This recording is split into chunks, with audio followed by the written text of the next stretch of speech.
Hello everyone. Hope you're having a great day. Today, we're diving into a powerful story where a man steps out of hiding, reunites with his mother, and realizes that running away doesn't stop the danger. It only lets it grow. This is the moment James chooses to stop disappearing and start fighting back. If you enjoy stories like this, don't forget to subscribe to the channel so you won't miss our next videos. The voice cut straight through him, sharp and sudden, like a knife slicing open a moment that was never meant to be disturbed. James spun around. There, between the trees, stood his mother. One hand was pressed against the rough bark of a trunk, holding herself upright.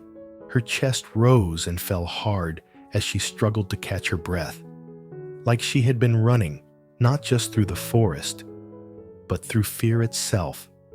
Sunlight slipped through the canopy above and landed on her face, exposing everything time and worry had done to her. Her skin looked paler than he remembered. The hollows beneath her cheekbones were deeper, more pronounced. Her hair, once always perfectly styled, was pulled back into a rushed knot, loose strands sticking to her damp forehead. For a brief moment, the forest seemed to freeze. The cicadas, so loud just seconds ago, fell silent, as if even nature was holding its breath. "Mom." The word barely made it out of his throat. It cracked, broken, almost unfamiliar.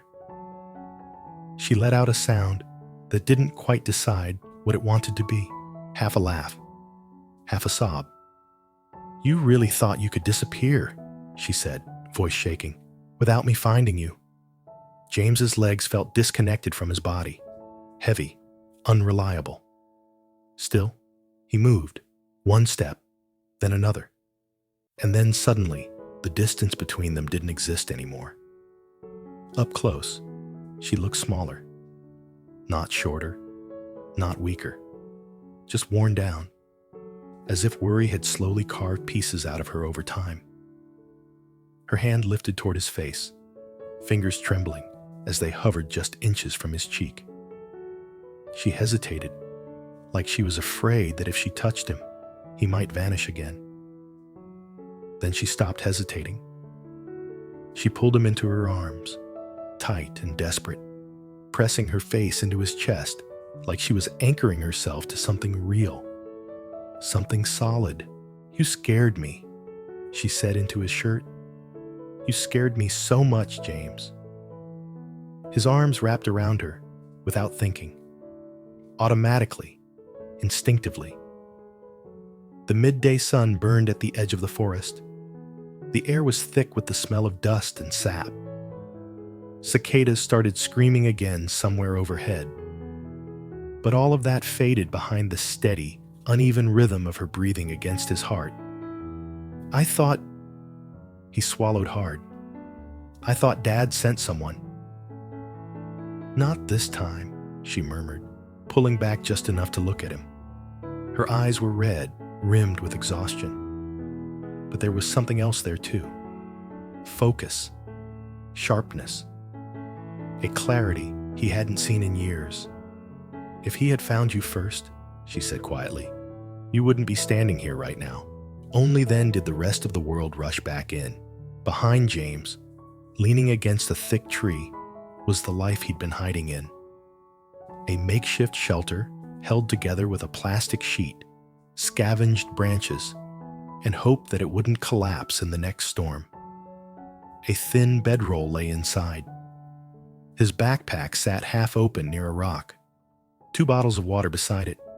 His phone rested face down in the dirt. He picked it up and flipped it over. The screen lit up instantly. Dipe and Nye. They were standing in front of the bamboo house.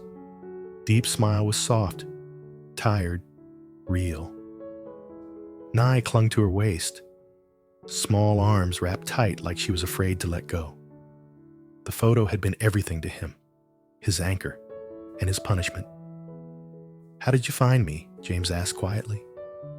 His mother let herself sink down at the base of a broad tree, the bark pressing into her back. She was still out of breath, still recovering from the long walk from the narrow road where the taxi had dropped her.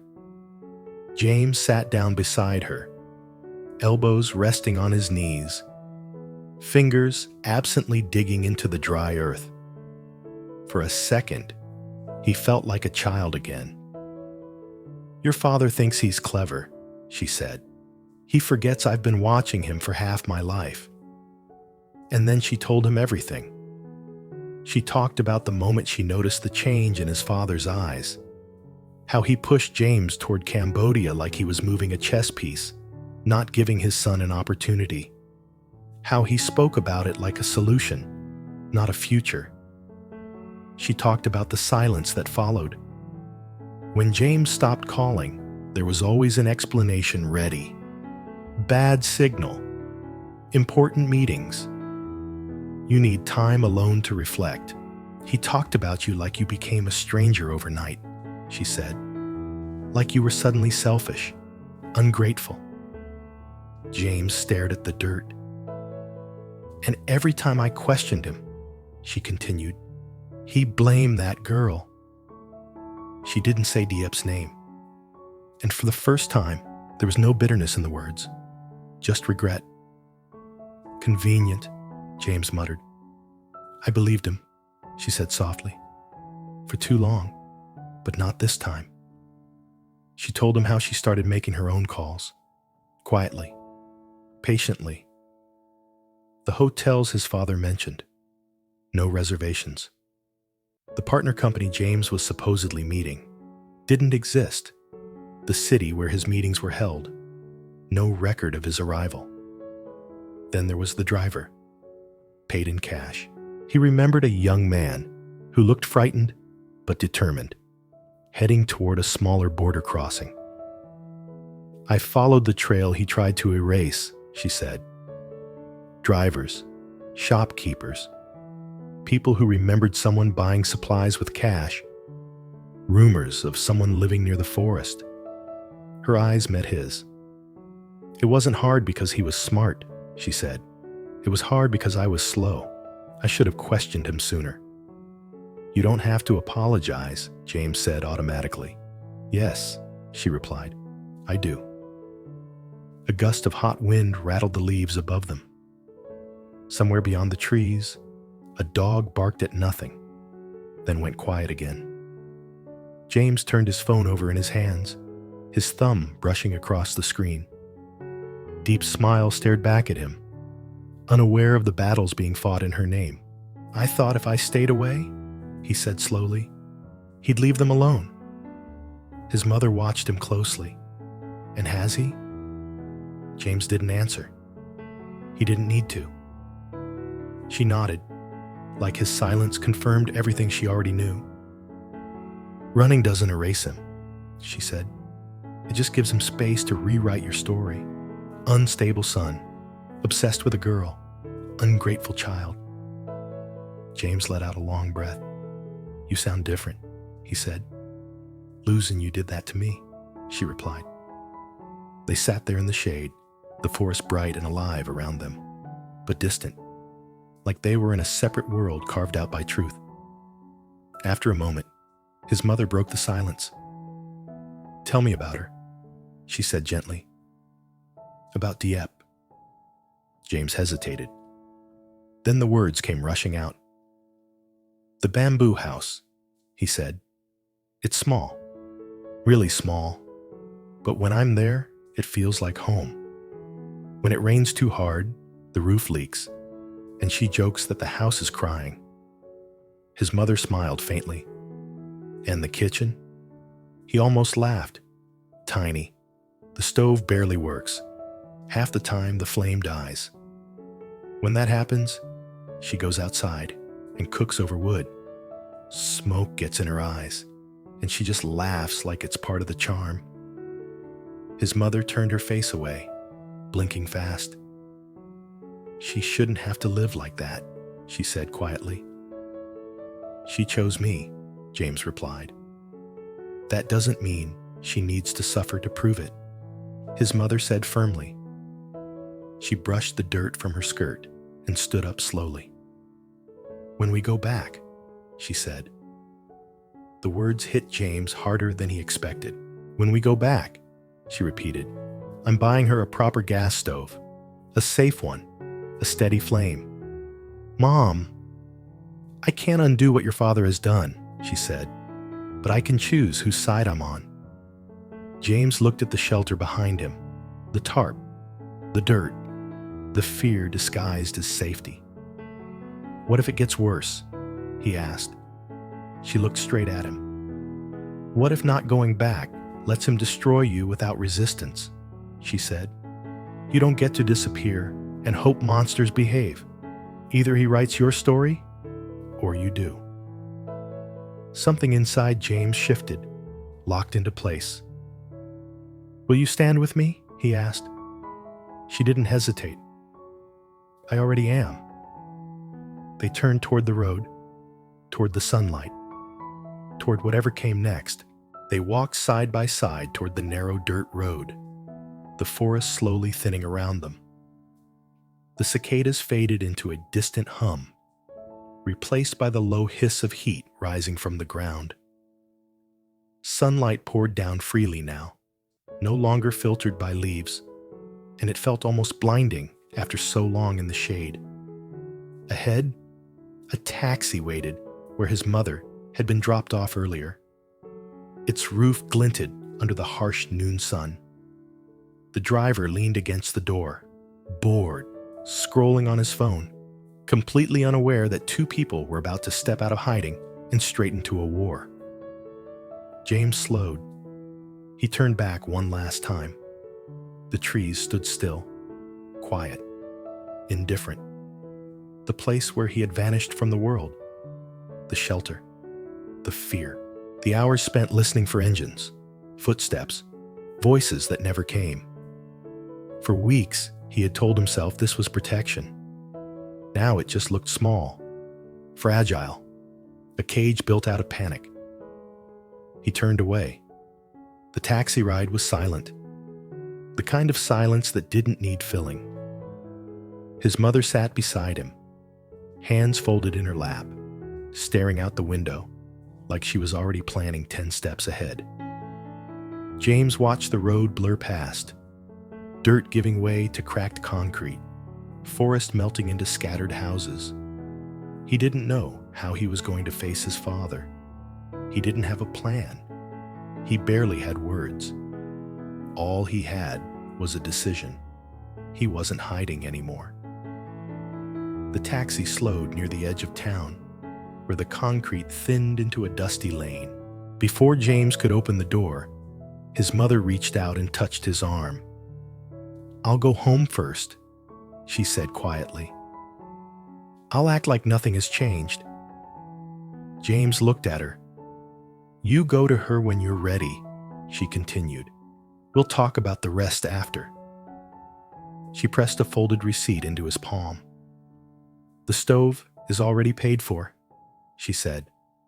"The model and address are on there. Pick it up on the way." James stared at the paper, stunned. "You already—" "I didn't walk into that forest with empty hands, James," she said, offering a small, tired smile. He hugged her again, tighter this time.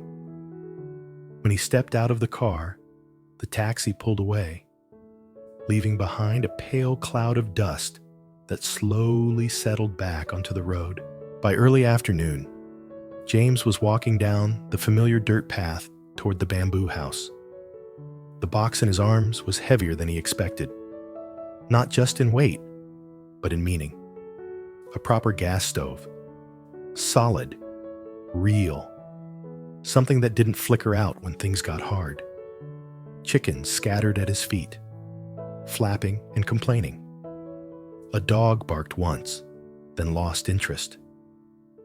The village moved around him like it always had, unchanged, unbothered by the fact that his entire world was shifting with every step. The bamboo house came into view, stubborn and small under the sun. From inside, he heard it. Click. Pause. click. A frustrated sigh. James stopped just outside the doorway.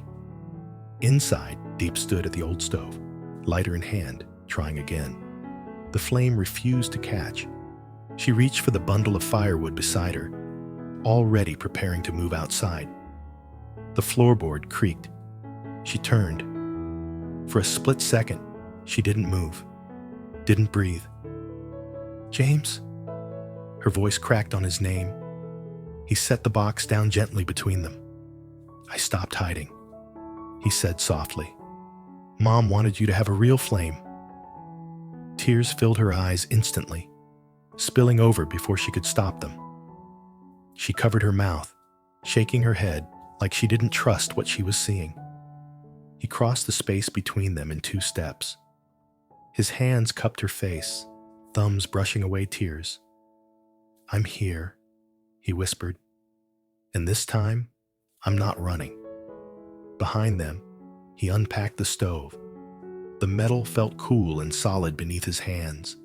He connected it carefully, checking everything twice. When he turned the knob, the flame ignited smoothly. A clean, steady blue light filled the small kitchen. Deep stared at it, like it was something unreal. The room felt different immediately. Warmer, safer, like the future had quietly stepped inside without asking permission. She laughed through her tears.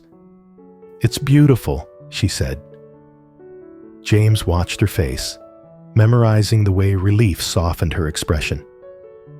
Outside, the village went on as usual. Someone called out to a neighbor. A radio played faintly in the distance. Life didn't stop just because they had decided to face the truth. But inside the bamboo house, something had changed. James sat beside Deep at the small table. For the first time in weeks, he didn't feel like he needed to listen for danger. He'll come, Deep said quietly, not looking at him. James nodded. I know. And when he does? James thought of his mother standing in the forest, of her words, of the shelter collapsing in his mind. I won't disappear, he said. Not again. Deep reached for his hand and held it tight. Later that evening, as the sun dipped low and painted the village in gold, James stood outside the house. He watched smoke rise from other kitchens, heard laughter, footsteps, life. For so long, he had believed staying away was protecting them. Now, he understood the truth. Absence doesn't stop monsters. Silence doesn't weaken them. It only gives them room. He took a slow breath. Somewhere across town, his father was probably already crafting his version of events. The unstable son, the reckless choice, the girl who ruined everything. This time, James was ready. He wasn't walking back into the past. He was walking forward, eyes open, voice steady, and no longer alone. Inside the bamboo house, the blue flame burned on, unwavering, and quietly, finally, the war had begun. James has been hiding in the forest, believing that disappearing is the only way to protect the people he loves. His fragile refuge is shattered when his mother finds him, exhausted but determined, proving that he was never truly alone. She reveals how she uncovered the lies his father used to isolate and control him, and forces James to face a painful truth. Running away only allows others to rewrite his story. As they talk, James opens up about Dieppe, her humble bamboo house, and the quiet strength of her life. With his mother's support, James makes a decision to stop hiding and go back. Carrying a new gas stove as a symbol of stability and commitment, he returns to Dieppe, promises he won't run again, and ignites a steady blue flame. Quietly, their confrontation with his father finally begins.